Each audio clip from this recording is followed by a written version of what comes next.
Jasir, not only new school, but also seemingly a new position. Just adjusting to everything. How's it going? I would say everything's going pretty well. I knew I was going to face a lot of challenges coming in, making the decision I made, wanting to play Spear at West Virginia. But, I was optimistic in my decision, and I wanted to, try something new to show, scouts and everybody that I'm able to, be a player that can play anywhere on the field. So I just wanted to display my attributes on the field as well in that way. So position-wise, big difference between what you're doing at Spear and then outside linebacker? I mean, is it huge, little change? What's it like? I would just say the techniques are a little different. Other than that, you could just look at it as just playing football. Guarding the same guy or, making the tackle. That's how I usually think about it. But there are some differences in the position. But, every day I'm getting better, learning the playbook. So I'm pretty happy about that. You said you wanted to play Spear. Did you have to explain that to your people back home? They're like, what is a Spear? Yeah, definitely. I have to. Like a quarterback or a safety or a linebacker. Yes. It's a Spear. How do you explain that? I would just say he's a player who's a jack of all trades. You cover the tight ends. You come down. You take on offensive linemen. You have to guard, the shiftiest players out there. The slot receivers. He's just a guy who's out there. He's just a Swiss Army knife, honestly. That's how I describe the Spear position. So a versatile guy. Yes, sir. And does that play into your strengths, you think? Yes. I also feel that will help me out in the long run as well. Was it the fact too that when you're a certain body size playing outside linebacker, where at Spear you're kind of more of a hybrid secondary type of guy? Did that maybe play into your thought process too? Of course. I've done a lot of research, on the position and on the team as well, and I see that they're really useful with this position. He's a real flexible guy, and I feel I'm capable of that. Hardest part of the change or Spear, is it coverage? Maybe you didn't do as much of it at outside linebacker? What are the biggest things that you've had to adjust to? I would say it's more of, not being inside the box, knowing when I'm in the fit or I'm out of the fit. Just, yeah, like you said, covering the, the slot receivers or, the guys who usually run better routes. I think that's just the biggest adjustment for me. When you say research, expand on that a little bit. What do you mean? You researched West Virginia Spear position, or did you research other positions at other schools and try to figure out what best suited what you did? Yes, that second part. I would say during my time when I was in the transfer portal, I entered in February. I had a lot of time to, think about what was going to be the best option for me. I had West Virginia, and I looked at other schools that, that best fit my play style. And Oklahoma State was a huge one. Texas reached out, and it was a lot of G5 schools like Louisiana Tech and schools of that nature. But I felt Spear was good for me because, I'm able to go out there, play fast, and just make plays. That's how Coach he refers to the Spear position, as a guy who can just make plays out there. So how long did it take you? You said February. So you looked at all these schools. You looked at Oklahoma State's defense, what they do, Texas, whatnot. Is that what you did? And then you just said, okay, West Virginia fits? Yes. I would say so. February, I entered the portal. March, I was narrowing down schools. And then April is when I took my visit here. Once I came here, I just knew it was the right fit for me. From the coaches to the players, and even the fans. It was all in welcoming arms. And, it was a long decision, but I felt West Virginia was the best fit for me, once they reached out to me, because all the coaching staff, they showed me that I was just more than just a player to them. Was there any thought of trying to get someplace where you could get into school and get into spring ball? Or you took the pretty patient approach. I did. My honest mindset was, to enter before January. But being at North Dakota State, you play in the national championship January 8th, and then you only have a week to, finally get out. And I just felt I didn't have enough time. So I felt the best route for me was to, finish out the spring there and then, go on to my next school in the summer.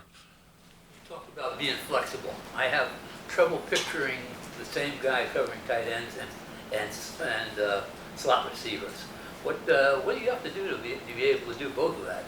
I would say you just have to be a savvy player. Not really being afraid of another guy when you're out on the field. I would consider my play style as just savvy, honestly. I'm able to, go against the big guys and also, take on the little guys as well. So that just comes in the job description here, and we know it's a big responsibility. Is it, which one is toughest?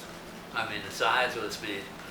I would say the size. The bigger they are, the harder they fall. So usually I like taking on that challenge. But the smaller guys are really quick, so I have to be locked in as well every play. So you're not accustomed to losing very often, though, right? No, sir. No. You won every year, right? Yeah. Yes, sir. I've won every year except for the COVID year at my old school. That's quite an expectation to be like that in high school and then in college. Just two things. One, how hard does it make like every day?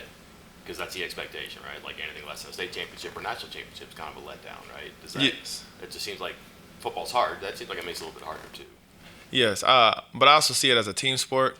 I feel I'm able to make a big impact even off the field with the teammates to show them a winner's mentality.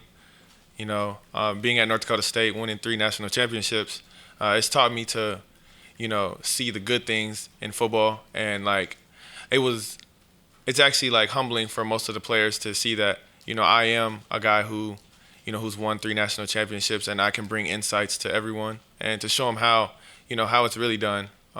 But as everything's going here, I like what I see, and I see a big change. And I feel I'm really hopeful for this year that we will have a great season.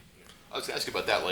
Did the winning pedigree at NDSU, did that, that's not the first option for a lot of guys coming out of high school, especially winning high school, but yes, sir. State championship, national championship. But then when you're coming out of North Dakota State, I don't know if you're looking for a national championship or a place that you could make the change that you're talking about.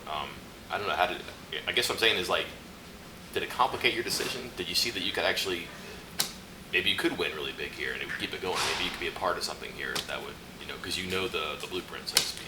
Yes, I would say 2 things on that. My decision coming here was to, make a change, make a difference to the program, and 2, to show people personally that, I'm able to, play in the FBS, because I know guys look at the FCS as just a step down from the FBS, but, I feel winning is winning. So knowing that mentality that, you're able to, touch guys who haven't experienced that on this staff or, wherever you go. So, there.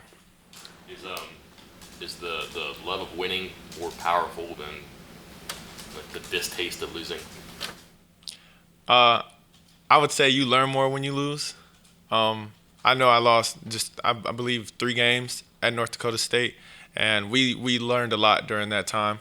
But you get a feeling that you don't want to have this again. So winning is more, it's more of an expectation there.